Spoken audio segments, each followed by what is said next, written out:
สวัสดีครับวันนี้ก็วันที่28มีนาคมปี69นะครับวันนี้ก็สายๆครับเนาะของวันเสาร์คลิปนี้จะวันทางของฮานอยนะครับให้ทิศทางช่องก็เป็นของฮานอยนะครับฮานอยมีทุกวันนะครับเนาะนี้28แล้วอีกไม่กี่วันก็รัฐบาลไทยเนาะเร็วมากครับเนาะเร็วมากวันพุธนี้ครับเนาะ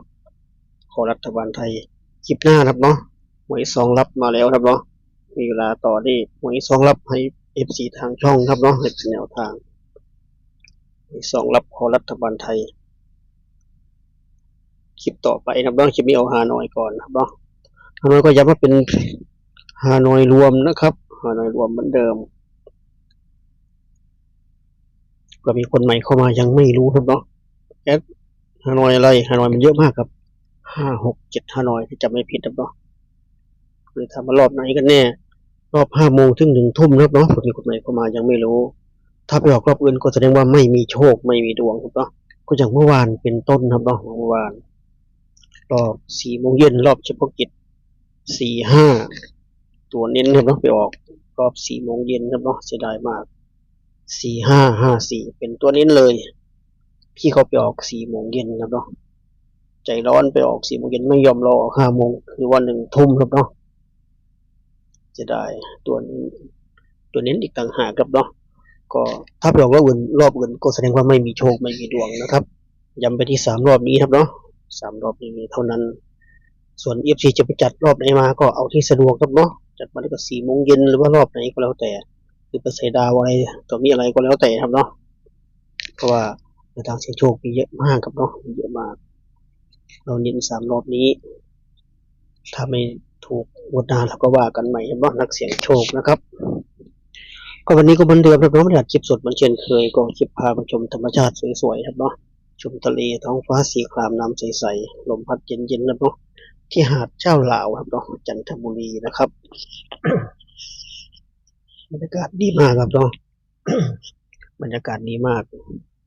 ลมพัดเย็นๆสูดอากาศบริสุทธิ์ช่วงเย็นๆครับเนาะแดดลมตก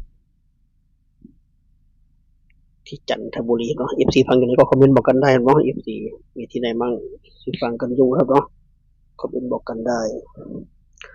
ก่อนอื่นก็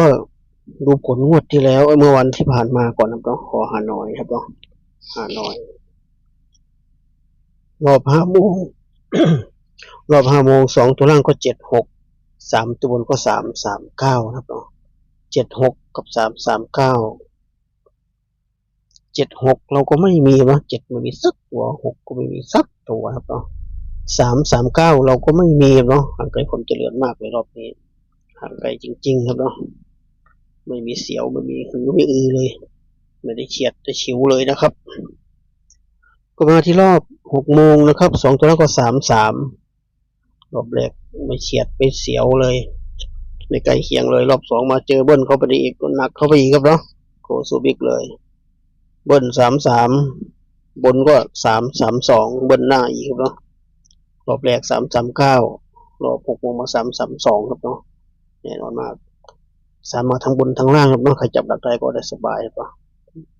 เมื่อวานเราไม่ได้เด่น3ครับเนาะเสียดายอย่างแรงเลย33กับ332เราไม่มีครับเนาะพูดอีกเบิ้ลไม่ต้องพูดถึงเลย332เราก็ไม่มีครับเนาะแต่ถ้า42ก็เต็มแน่นอนพี่เขาเบิ้ลครับเนาะก็มาที่รอบ1 ทุ่มนะครับรอบ VIP 2 ตัวล่างก็64 3 ตัวบนก็959นะครับ64กับ959 64ไม่มีครับเนาะ64 959ก็ไม่มีนะครับเนาะ959ก็ไม่มีก็เสียดายครับเนาะเมื่อวานพลาดท่าไป2-3 วันครับเนาะวันนี้แก้ตัวใหม่ครับว่าจะเป็นยังไงลุ้นไปด้วยกันครับเนาะลุ้นไปด้วยกันจะแก้ตัวได้ไหมลุ้นไปด้วยกันครับเนาะสำหรับนี้วันเสาร์ก็บอกเสาร์อาทิตย์ชอบเบิ้ลจะเบิ้ลไหมรอดูครับเนาะเมื่อวานวันศุกร์ก็ยังเบิ้ลเลยวันนี้พี่เขาจะเบิ้ลอีกไหมลุ้นไปด้วยกันนะครับเนาะลุ้นไปด้วยกันวันนี้เด่น8เด่น1นะครับเนาะเด่น8เด่น1จับคู่ให้กด10 12 15 50 5281 8285ส่วนกันนะครับฮานอยวันนี้เด่น8เด่น1จับคู่1012 1550 5281 8285นะครับ8คู่เน้นไปที่85 8115นะครับ85 8115เป็นตัวเน้นนะครับ3คู่ครับเนาะก็มาที่ชุด3ตัวนะครับเนาะชุด3ตัวมี4ชุดเหมือนเช่นเคยนะครับวันนี้มี285 281 215 250นะครับ4ชุดนี้เน้นไปที่285 281 215นะครับ3ชุดนะครับเนาะ3ชุดครบถ้วนนะครับสำหรับทางของฮานอยวันนี้สายของวันเสาร์เนาะวันหยุดพักผ่อนใครหลายคนส่วนใครที่ยังทำงานอยู่ก็เป็นกำลังใจให้เหมือนเดิมครับเนาะบ่าวสลามก็เช่นกันนะครับเนาะ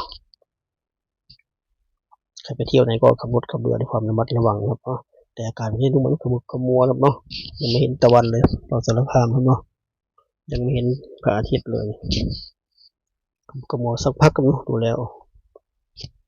ประมาณนี้นะครับเนาะก็ครบถ้วนครับเนาะสำหรับทางฮานอยวันนี้ถึงชุด2ตัว3ตัวสำหรับเกาะฮานอยเมื่อวานฮานอยก็พลาดไป2วันหรือ3วันแล้วจำไม่ได้แล้วพลาดเยอะจนจำไม่ได้เลยถ้าจะ3วันแล้วเนาะจะไม่ผิด